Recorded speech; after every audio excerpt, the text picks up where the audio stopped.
নমস্কার, চলে এলাম পরবর্তী ভিডিও নিয়ে। টেক বাংলা চ্যানেলে সকলকে স্বাগত।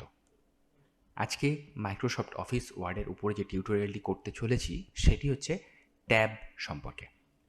আমরা কিবোর্ডের দিকে তাকালেই কিবোর্ডের লেফট সাইডে আমরা ট্যাব বলে একটি বাটন দেখতে পাবো।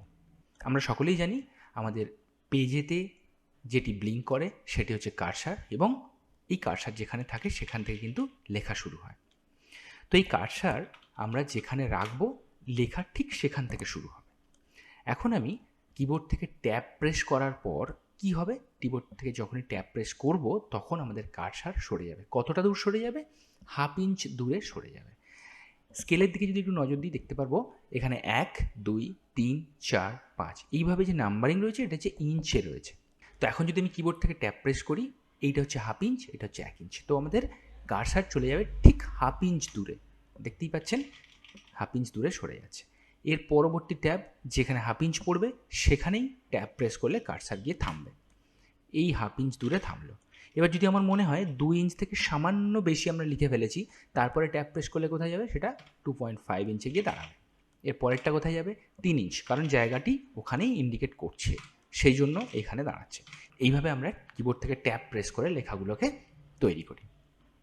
যদি মনে করি যে আমরা নর্মাল যেখানে কার্সার রয়েছে স্টার্টিংয়ে সেখানে লেখার পর 3টে ট্যাব ইউজ করে আমরা এখানে লিখব, সেটাও করতে পারি, কিন্তু সেক্ষেত্রে কী হয়, আমাদের কাজটি অনেক সময় সাপেক্ষ হয়।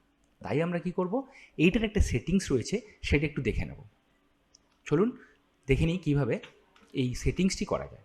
মনে করলাম স্টার্টিং কার্সার যেখানে আছে সেখানে আমরা লেখার পর আমরা চলে যাব এই 3 ইঞ্চ দূরে কার্সার রেখে লেখার জন্য। তো 3 ইঞ্চে যেখানে আমাদের লেখা মনে হচ্ছে লিখব, সেই জায়গায় রুলার বারে গিয়ে একটি ক্লিক করব। করার সাথে সাথে আমরা দেখতে পারবো একটি এল চলে এসেছে এখানে। এই এলটি হচ্ছে ট্যাব। এইবার আমরা কিবোর্ড থেকে ট্যাব প্রেস করলেই আমার কার্সার চলে যাবে ঠিক এই এলের সোজাসুজি নিচে, এবং সেখানে আমরা লিখতে পারবো। এই এলটি কি? এটি হলো একটি ট্যাব। এবং কি ধরনের ট্যাব? এটি হচ্ছে লেফট ট্যাব বলে এটাকে। আসছি কিভাবে ট্যাব সেটিংস করা যায়। এরপরের আমরা যদি চাই যে 5 ইঞ্চের কাছে একটি ট্যাব ক্রিয়েট করে এখানে লিখব, ক্রিয়েট করলাম, তারপর আমরা কিবোর্ড থেকে ট্যাব প্রেস করে এখানে চলে যাব লেখার জন্য। এটি গেল ট্যাব ক্রিয়েট করা।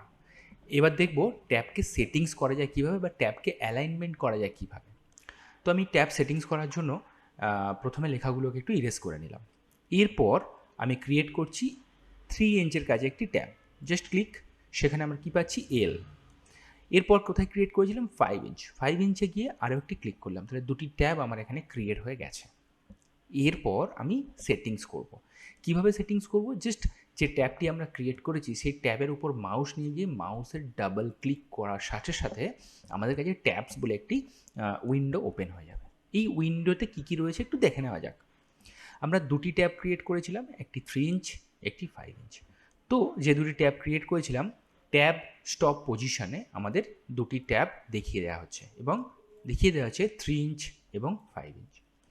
যে ট্যাবটিকে আমরা অ্যালাইনমেন্ট করতে চাই সেই ট্যাবটিকে প্রথমে ক্লিক করে সিলেক্ট করব। করার পর আমরা এইখানে অ্যালাইনমেন্টে সেখান থেকে সেই ট্যাবটিকে অ্যালাইন করতে পারি। আমার মনে হলো আমি এই 3 ইঞ্চ ট্যাবটিকে সেন্টার অ্যালাইন করব। তো 3 ইঞ্চ ট্যাবটিকে সিলেক্ট করে সেন্টারে ক্লিক করে ওকে করব। করার সাথে সাথে দেখতে পারবো এখানে যে ট্যাবটি এল ছিল সেটা হয়ে গেল উল্টো টি। এখন আমরা এখান থেকে কিবোর্ডের ট্যাব প্রেস করে ওই জায়গায় কার্সার নিয়ে যাচ্ছি, লিখছি এবং লিখছি। লেখার সাথে কি হচ্ছে দেখে নিই। এখানে লেখাগুলো সেন্টার অ্যালাইন হয়ে তৈরি হচ্ছে। একইভাবে যদি মনে করি 5 ইঞ্চ ট্যাবটিকে আমরা রাইট অ্যালাইন করব, তো আবার আমরা ট্যাব সেটিংসের মধ্যে যাব, ডাবল ক্লিক করে যে কোনো ট্যাবের উপর ডাবল ক্লিক করে আমরা এটাকে আনতে পারি। ডাবল ক্লিক করলাম, করে 5 ইঞ্চকে ক্লিক করলাম, করে রাইট অ্যালাইনমেন্ট সিলেক্ট করে ওকে করলাম। এখন দেখা যাবে এই ট্যাবটি হয়ে গেছে উল্টো এল। এইবার আমরা কিবোর্ডের মাধ্যমে নিয়ে গেলাম এই জায়গায়, এখন লিখছি, লেখাটি অ্যালাইনমেন্ট হয়ে রাইটে চলে যাচ্ছে। তো বেশ কিছু ক্ষেত্রে কলম ওয়াইজ লেখার জন্য আমাদের এই ট্যাব সেটিংসটি ভীষণভাবে দরকার পড়ে। এইবার আমরা দেখে নেব পরবর্তী অপশানটি কী রয়েছে। একইভাবে আমি ডাবল ট্যাপ করে ট্যাব অপশানটি খুলে নেব, এর উপর ডাবল ক্লিক করে ট্যাব অপশানটি খুলে নেব।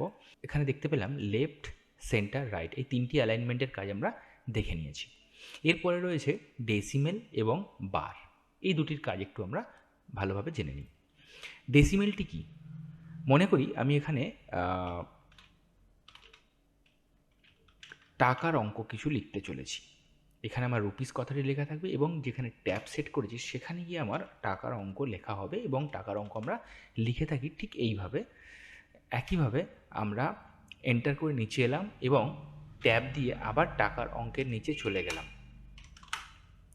একইভাবে আমি আবার পরবর্তী লাইন তৈরি করছি, সেখানে আমি করলাম এটি দুটি সংখ্যার করব, এইভাবে করলাম। তো এখন আমরা যখন টাকার অঙ্ক লিখে থাকি সেখানে কিন্তু পয়সা যে জায়গাগুলি সেগুলো একদম সমানভাবে থাকে, মানে পয়সার জায়গাগুলি সমান জায়গায় থাকে। তো সেটা রাখার জন্য আমি কি করব, আমার এখানে কিন্তু এই অবস্থায় এই জায়গায় আমার লেফট ট্যাব কাজ করবে না, এই জায়গায় আমার এখানে রাইট ট্যাব কাজ করবে। তো আমি তো অলরেডি এখানে লেফট ট্যাব সিলেক্ট করে বসে রয়েছি, তো এই অবস্থায় আমি এটাকে রাইট ট্যাবে করবো কীভাবে? খুবই সহজ, এটাকে সিলেক্ট করলাম, করার পর আমি জাস্ট এইটার ওপর ডাবল ক্লিক করে এখান থেকে রাইটে এটাকে ক্লিক করে নিয়ে ওকে করে দিলাম, এটা তখন রাইট অ্যালাইনমেন্টে চলে এলো। এরপরে রয়েছে আমাদের ডেসিমেল ট্যাব। এই ডেসিমেল ট্যাবটি কি একটু দেখে নিই। ডেসিমেল ট্যাবটি হচ্ছে আমি যে জায়গায় আমার দশমিক যে জায়গায় বসে রয়েছে সেই দশমিক সংখ্যাটিকে যেখানে খুশি আমি সরাতে পারি, সেটাই হচ্ছে ডেসিমেল ট্যাব। আমি এখানে জাস্ট ক্লিক করে ডেসিমেল ট্যাবটি ফেলছি, ক্লিক করলাম, এখানে ডেসিমেল ট্যাবটি চলে এলো। এখন প্রশ্ন হচ্ছে এখানে ডেসিমেল ট্যাবটি ক্লিক করার সাথে সাথে এলো কীভাবে? এটা জানতে গেলে আমাদের চোখ রাখতে হবে ঠিক এই বাম দিকের কর্নারে একটি অপশানস রয়েছে, এইটা হচ্ছে ট্যাব অপশান। এই ট্যাবটিকে যতবার ক্লিক করব এই ট্যাবটি বারবার চেঞ্জ হতে থাকবে। দেখুন লেফট ট্যাব হলো, সেন্টার ট্যাব হলো, রাইট ট্যাব হলো, এরপরে আসছে ডেসিমেল ট্যাব। এইটা হচ্ছে ডেসিমেল ট্যাব, এখানে ক্লিক করে আমরা চেঞ্জ করতে পারি, আদারওয়াইজ এখান থেকেও আমরা ডেসিমেল ট্যাবটিকে ওপেন করতে পারি। এইবার দেখে নিই, এই পুরো লেখাটিকে সিলেক্ট করলাম,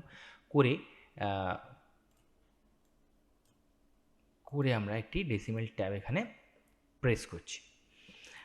এখন এই পুরো লেখাটিকে সিলেক্ট করেছি, করে এই ডেসিমেল ট্যাবটিকে যেখানে সরাবো ধরে এইভাবে দেখুন দশমিক যেখানে আছে সেই অনুযায়ী কিন্তু লেখাটি সরছে। যেখানে রাইট অ্যালাইনমেন্টে লেখাটি স্টপ হয়ে যাওয়ার কথা সেখানে কিন্তু থাকছে না। যেহেতু আমরা ডেসিমেল ট্যাবটি ওপেন করে নিয়েছি, ডেসিমেল ট্যাব যেখানে সরছে মানে সেই জায়গায় দশমিকের সোজাসুজি কিন্তু ডেসিমেল ট্যাবটি লেখাটিকেও সরিয়ে নিয়ে যাচ্ছে। এরপরে রয়েছে বার ট্যাব। দেখে নিই বার ট্যাব কীভাবে কাজ করে। আমরা লেখাগুলোকে রিমুভ করলাম, বার ট্যাবটি দেখার জন্য আমরা কিছু র্যান্ডম টাইপ করে নিলাম, নেওয়ার পর আমি চলে যাব বার ট্যাবে। এখানেও বার ট্যাবটি আমরা ওপেন করব এই জায়গাটি থেকে, জাস্ট আর একটা ক্লিক করলেই আমার এটা বার ট্যাব চলে এলো। এই ট্যাবটিকে বলা হয় বার ট্যাব। এই ট্যাবটি আমি যেখানে যেখানে ক্লিক করব সেখানে সেখানে একটি করে বার তৈরি হয়ে যাবে আমার। দেখুন লম্বা দাগ চলে আসছে।